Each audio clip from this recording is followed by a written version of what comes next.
রাহিমিন। আল্লাহ তাআলা এই উদ্দেশ্যের মধ্যে আমাদের অনেকের আব্বা দুনিয়াতে নাই, আম্মা জান দুনিয়াতে নাই। আল্লাহ তাআলা আমাদের আত্মীয় স্বজন যারা ওনাদের মন থেকে হয়েছে। অ্যাকচুয়ালি আমরা এটার প্রমোটার না, ওনাদের মন থেকে তারা এটা দাদার উপর একটা শ্রদ্ধা তারা আগেরও ছিল। যে সময় যে মানে খুব খারাপ অবস্থায় যেদিন মসজিদ ভাঙতে গেছিল লোকে, আমরা বাড়ির থেকে পুলিশ নিয়ে আমরা নিজেরা থেকে 11 দিন আসতাম এই মসজিদের ভিতরে, আমরা রক্ষা করছিলাম। কাজে আমরা লিগে কেউ আইতো না, আমরা চিন্তাও করতাম। আমরা লিগে মানুষ, একটা কথা আছে, মানুষ মানুষেরই জন্য, জীবন জীবনের জন্য। একটু সহানুভূতি কি মানুষ পেতে পারে? মানুষকে সহানুভূতিটাই আমাদের পাথেয় ছিল, যা সুরজিৎ দত্তরও ছিল। সুরজিৎ দত্তর বাবা যে শশধর দত্ত, ওনারও ছিল। তা আমাদের এটা হচ্ছে, আমরা এটা ডেইলির একটা রুটিনের মতন। আমাদের কাছে না হিন্দু না মুসলমান, আমরা এসব মানি না। আমরা মানি না কোনো আইন, কোনো বাধা। আমরা আমাদের পথেই চলি। আমরা নিত্য পাগল ছন্দ, আপনার তলে নেচে যাই। আমি মুক্ত জীবন আনন্দ। আগামী দিনে এই যে সুরজিৎ দত্তর যেই ইয়েটা ছিল, ধারাটা ছিল আপনাদের পরিবার, আমাদের পরিবার থেকে যদি কোনো সহায়তা সবার থেকে পাই, আমরা এই নিয়েই চলবো। আগামী দিনেও কি এইভাবেই চলবে এই পরিবার? নিশ্চয়ই চলবে। আমাদের বাড়ির দরজা রাত্র 1টা-1:30টার সময় বন্ধ হয়, এর আগে তো বন্ধ হয় না।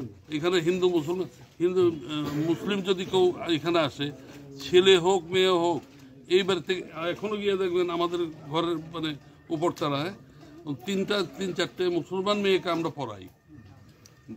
কথাটা বুঝবেন। আর এখানে রাত্রেবেলা আপনি যে কোনো মেয়ে, মুসলমান মেয়েরা যদি স্নান করতে আসে, তাদেরকে আমরা স্নানের জায়গা দিই, ওইখানে থাকার জায়গা দিই। আপনারা সবাই দেখে নেবেন, ঘুরে ঘুরে দেখুন, আপনাদের কাছে সমস্ত এলাকাবাসীর প্রতি আপনার বার্তা কি থাকবে? আমাদের তো দেখুন, আপনাদের সম্প্রদায়ের থেকে আমরা অনেক সহায়তা পেয়েছি। যেমন আমার ভাই অনেক সহায়তার জেড, ইংরেজি ভাষায় ABCD যেমন হয়, জেড গিয়া যায়, জেড শেষ হয়, জেড পর্যন্ত করা হয়েছে। আমরা কেউর জন্য এমনিতে বসে নেই, সবার জন্য কাজের জন্যই বসে আছি। দাদা, আমি বলবো, বাবা যেরকম সবাইকে ভালোবাসতো, সবাই বাবাকে ভালোবাসতো, সেটাই বোঝা গেছে। সবার ভেতরে আছে, সবার মনের মধ্যে আছে, আমি সেটাই বুঝতে পেরেছি। আজকে আমি স্পিচলেস। হচ্ছে এখানে যেহেতু 2টা কমিউনিটি, আপনারা সকলে জানেন। তো এই যে যিনি মারা গিয়েছেন, মরহুম সুরজিৎ দত্ত মহোদয়, তিনি আমাদের অত্র এলাকার মধ্যে যে সেবক হিসাবে ছিলেন, যেমন হিন্দু ভাইদের মধ্যে ছিলেন, যেমন মুসলিম ভাই বোনদের মধ্যে ছিলেন। তো আজকে যে তিনি মারা গিয়েছেন, তো তিনার কমিউনিটির পক্ষ থেকে, তিনার পরিবারের পক্ষ থেকে যে ধর্মীয় সংস্কৃতি যেটা, সেটা করা হবে। কিন্তু আমরা তো সেই রকম করতে পারবো না। তো আমাদের কমিউনিটি থেকে এরকম একটা চিন্তাধারা নিয়ে আমাদের ধর্মীয় যে রীতি অনুসারে আমরা একজন লোক মারা গেলে যেরকম করি, ঠিক ওনার জন্য আজকে আমরা তাই করলাম। যে তিনি জীবদ্দশায় আমাদের জন্য যেরকম ভালোবাসা, মায়া, মমতা, স্নেহ দিয়েছিলেন, বা আমাদের বিপদে আপদে সুখে দুঃখে যেরকম তিনি অংশগ্রহণ করতেন, তো আজকে তো তিনি চলে গিয়েছেন। তো সেই উদ্দেশ্যে আমরা এখানে একত্রিত হলাম। ওনার জন্য আমরা আজকের এই কিছু পড়াশোনা করলাম এবং আল্লাহর কাছে আমরা প্রার্থনা করলাম ওনার পরিবার যাতে সুখে শান্তিতে থাকে।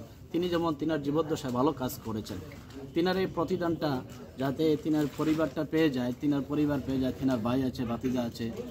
যেমন মানুষ ভালো কাজ করলে তার একটা প্রতিদান থাকে, তো এটা আমরা আল্লাহর কাছে চাইলাম যাতে এর প্রতিদানটা তিনার ফ্যামিলিকে, তিনার পরিবারকে দেয়, এবং তিনার পরিবার থেকে তিনার মতো সেবক যাতে আগামী দিনও আমরা পেয়ে থাকি, এই আশা আমরা রাখি। অন্ধকার কবর শুয়েছে, প্রত্যেকের কবরটা বেহেশতের বাগান বানায়া দাও। দুনিয়াতে তাদের নেক আর এক করা তৌফিক করে দাও ইয়া রাব্বুল আলামিন। আল্লাহ তাআলা যাকে কেন্দ্র করে আজকে যে ঘর মধ্যে আমরা জমায়েত হয়েছি, আল্লাহ আমরা দেখছি কোরআনুল কারীমের তেলাওয়াত করেছি, খতমে ইউনূস আদায় করেছি। আল্লাহ তাআলা আজকে মাওলা আল্লাহ সুরজকে আজকে দুনিয়ার জগতে নেই মাওলা ইয়া রাহমার রাহিমিন। আল্লাহ এই বাড়িতে চিরদিনের জন্য বিদায় হয়ে গেছে আল্লাহ ইয়া রাব্বুল আলামিন। আল্লাহ উনার দুনিয়া থাকার অবস্থার মধ্যে প্রত্যেকটি মানুষের কাজের মধ্যে বিপদ আপদের মধ্যে ঝাঁপায়ে পড়েছিল।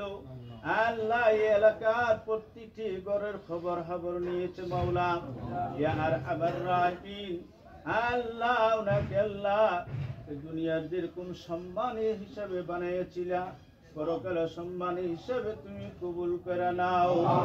ইয়া আরহামার রাহিমিন, আল্লাহ এই বাড়ি থেকে আর কোনো দিন আসবে না মাওলা।